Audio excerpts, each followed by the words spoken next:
Okay, so here are my expanded thoughts on Fantastic Beasts 2, The Crimes of Grindelwald.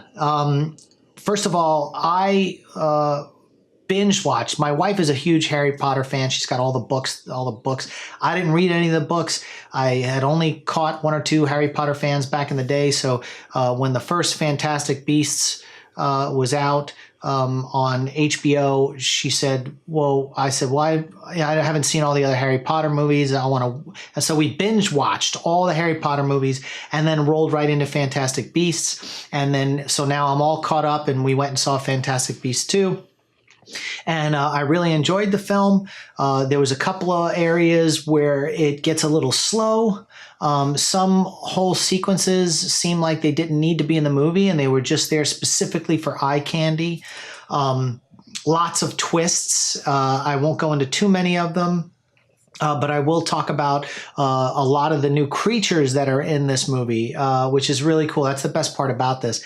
So there's a seaweed dragon that Eddie Redmayne's character, Newt, rides like a horse. It's one of those deals where he opens up his briefcase, goes down the stairs, and then all of a sudden there's this giant ocean, and he rides this seaweed dragon, which was just really cool to watch. And again, it wasn't one of those things that had anything to do with the actual story arc of the film. It's just one of those deals where he goes into his little area where all his creatures are, and the creature was being grumpy and had nipped at the fingers of the assistant down there, and he was said after he was done riding the water dragon, he was like, oh, I just he just needed to get some energy out, and he was just being grumpy. And so, but the whole sequence really didn't have anything to do with anything. But it was really cool to see this. I think they're calling him Kelpie is the name of the it's made out of kelp, seaweed. And it was really cool. The other thing is the platypus looking creature that was in the first movie, the ones that like shiny things and they steal all the gold and anything shiny that looks like jewelry. There's baby ones in this one, and they're like, where the other one is like sits in your hands like this, about that big.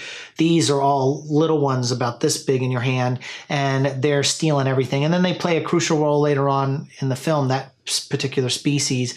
I thought Johnny Depp did a good job in the film. He was really creepy looking. He had a contact in his eye.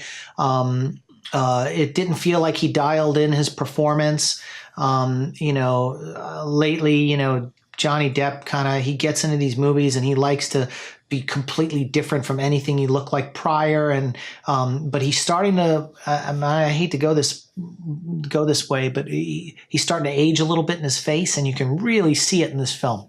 And I don't know if they made the makeup look that way, but it came across that he's looking a little older in this film. And so he plays Grindelwald, and he's trying to conquer the Muggles, mankind. I think his plan is to enslave everyone. He doesn't want to wipe all the Muggles off the planet, but because he wants to use them to do the biddings of the wizards. And he kind of sets it up to say, like, well, there's going to be World War III, and there's images of nuclear explosions, and then World War II, and the planes going through France and all this kind of stuff. And he's basically saying, if we don't get a handle on these people, they're going to destroy our world, and we have the power to do that. And he does a pretty convincing job. Eddie Redmayne, his character, they want him to go find Grindelwald and also find Ezra's character. He plays that guy that I thought died in the last movie, but he really didn't die. Turns into that smoky stuff with the flames. Again, I'm not a Harry Potter nut like my mother, like my wife is.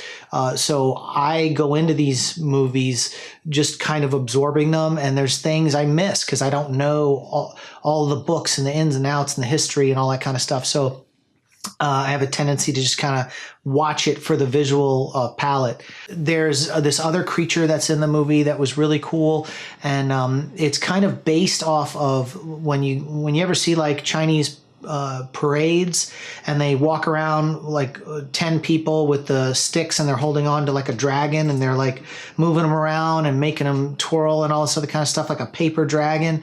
There's a creature that looks like that and acts like that, and I even think Eddie Redmayne's character Newt even says it's a Chinese something or other, the creature.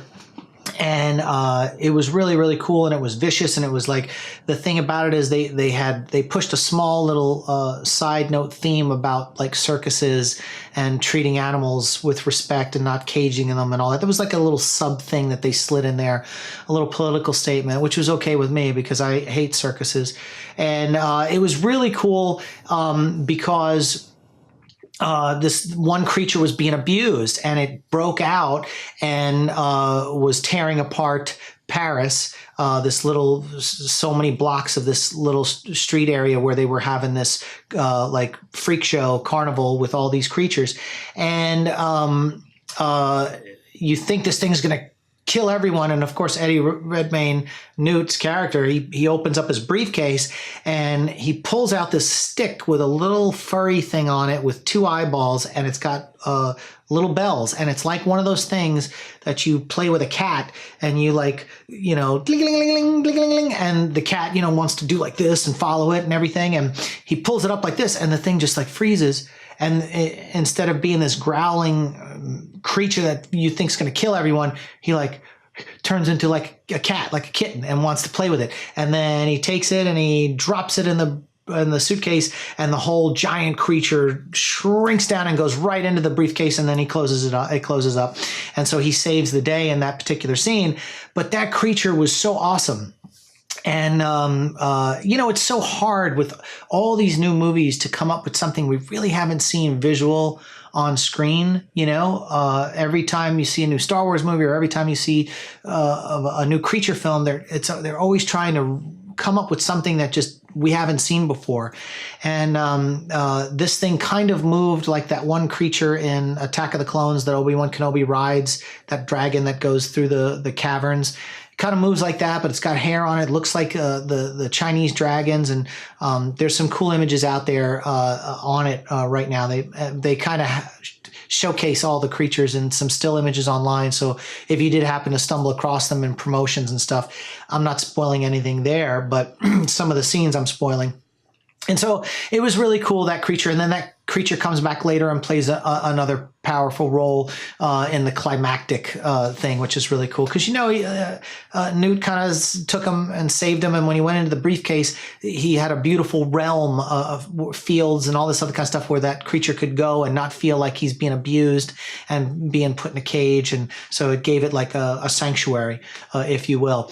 And so that was really cool. There was another little creature that Johnny Depp had in the beginning of the film, and I thought it was going to play a really major role. And then all of a sudden in the first 5 or 10 minutes of the movie, he's up in a carriage that was being pulled by horses with big bat wings, and he's holding the creature, and he's like, "Oh, you're too needy," and he just tosses it out of the thing, and they're like 20, 30,000 feet in the air, and it never comes back for the rest of the movie. And I kind of was like, man, you kind of invested in that little thing in the beginning of the film, and then all of a sudden they just toss it out and you never see it again. And of course, there's still a love triangle between, I think it's Tina and Newt. And there's Newt's brother is in the film. His character, they've got a story arc there. There's a lot of little tiny story arcs in the film, but the overall thing is trying to stop Grindelwald. And it does end on a cliffhanger. I've gone into a lot of my expanded thoughts right now, but I'll save the ending for you. I won't talk about it, but there was an ending, and then an ending, and then an ending. And so when you think the movie's over, it's not. When you think the movie's over, it is not.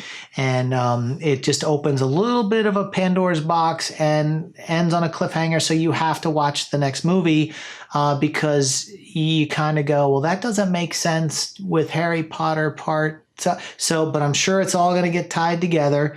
You just have to wait for the next movie. And obviously with the box office that this thing's bringing in, over $200 million, $250 million worldwide opening weekend. It's going to be a hit. And it's going to keep going. So definitely check this out. Those are my expanded thoughts on Fantastic Beasts 2, The Crimes of Grindelwald. So if you like this video, give me a like, share it, talk about it on social media, comment below. You want to talk to me about the movie? This is the expanded thoughts of the spoilers. You can tell me what you thought, and maybe we can banter back and forth in the comment section. Subscribe to my channel, and we'll see you on the next video.